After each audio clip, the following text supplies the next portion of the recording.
Olá, boa tarde. Você acompanha agora notícias do Brasil e do mundo desta quarta-feira. E a Justiça liberou mais de 2 bilhões de reais para o pagamento de atrasados para os beneficiários do INSS. O valor corresponde à revisão de aposentadorias, auxílio-doença e pensões. A liberação foi feita pelo Conselho da Justiça Federal e o valor liberado é de 2 bilhões e 300 milhões de reais. O montante corresponde a atrasados para beneficiários do INSS, que conseguiram a concessão ou revisão do benefício na Justiça. São ações de revisão de aposentadorias, auxílios-doença, pensões e outros benefícios. Juntos, eles somam quase 89 mil processos, destinados a mais de 257 mil pessoas. Os pagamentos serão feitos para casos de requisições de pequeno valor, que totalizam até 60 salários mínimos, ou R$ 78.120.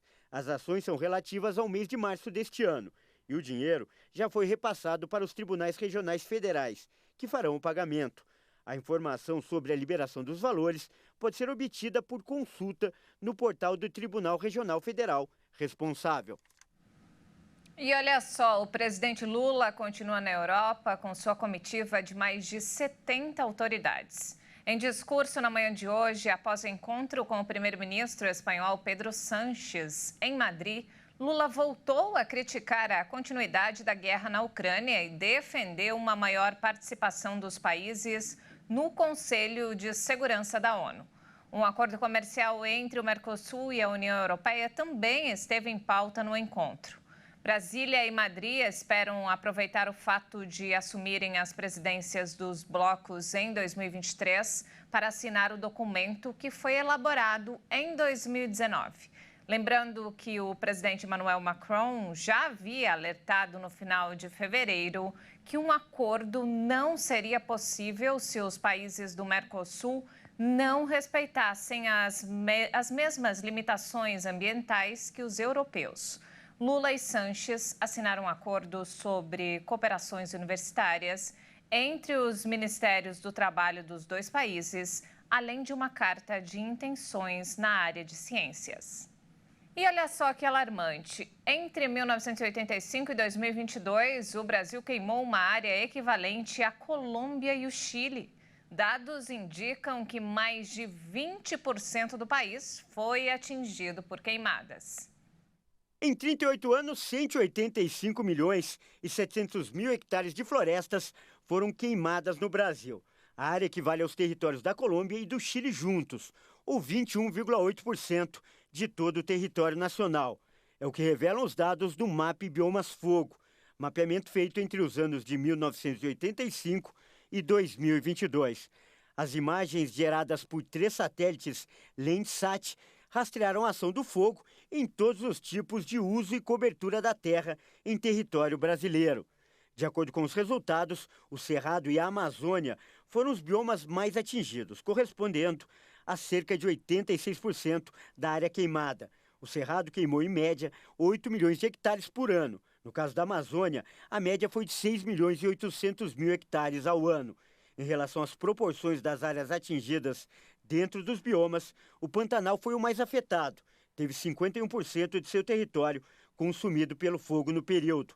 O Mato Grosso foi o estado que apresentou a maior ocorrência de queimadas no período analisado, seguido por Pará e Maranhão.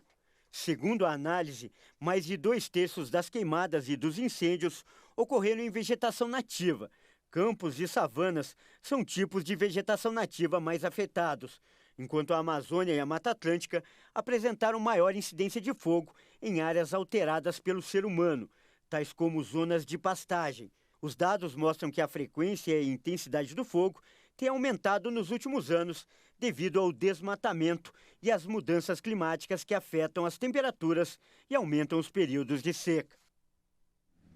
E nos destaques internacionais, com muitas dificuldades para implementar as reformas prometidas durante a campanha eleitoral, o presidente da Colômbia, Gustavo Petro, pediu a renúncia de todo o seu gabinete. O mandatário afirmou na noite de ontem que iria repensar o governo.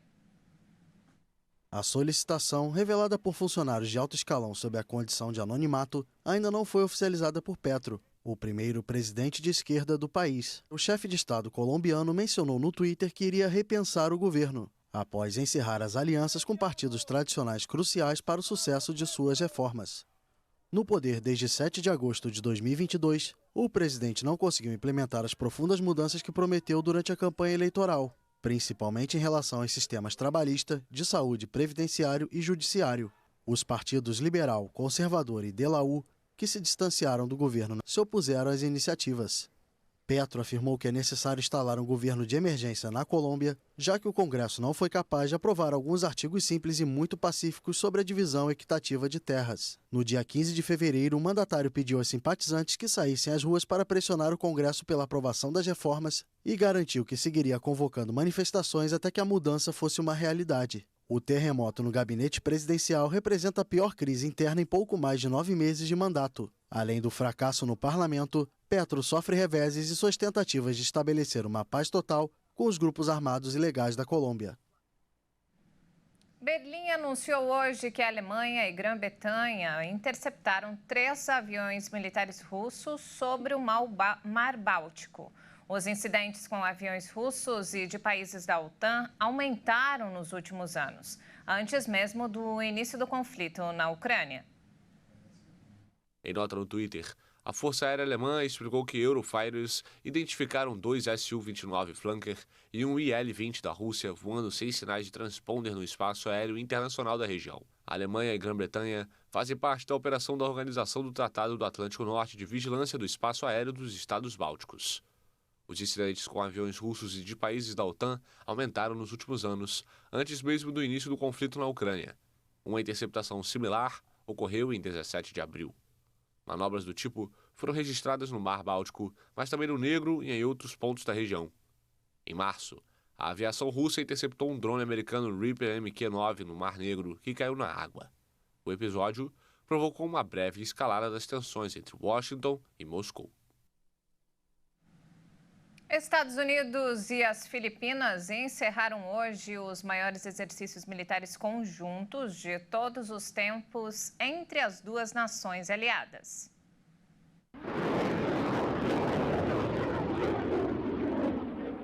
Na etapa final, tropas dispararam uma salva de foguetes contra um navio que representava uma embarcação inimiga. É a primeira vez que os dois aliados no Mar da China Meridional realizam uma manobra de fogo real nessas águas disputadas, que Pequim reivindica em quase sua totalidade. Tínhamos de realizar as manobras porque queremos evitar a estagnação desses exercícios e também por sentirmos a necessidade de nos desafiar e poder operar em um nível diferente. Quase 18 mil soldados participaram dos exercícios idealizados para aumentar as capacidades militares de Manila e mostrar o apoio de Washington contra a postura cada vez mais firme da China na região. As forças filipinas e americanas sempre foram aliadas. Aliadas, de certa forma, são como uma família. Todos sabemos que nada pode romper os laços familiares e na cultura das Filipinas e dos Estados Unidos, a família é tudo. Você pode não ver sua família todos os dias, pode não falar com sua família todos os dias, mas quando sua família liga para você, você atende. E neste caso, nessa questão familiar, fomos chamados a treinar juntos e aprendemos com isso.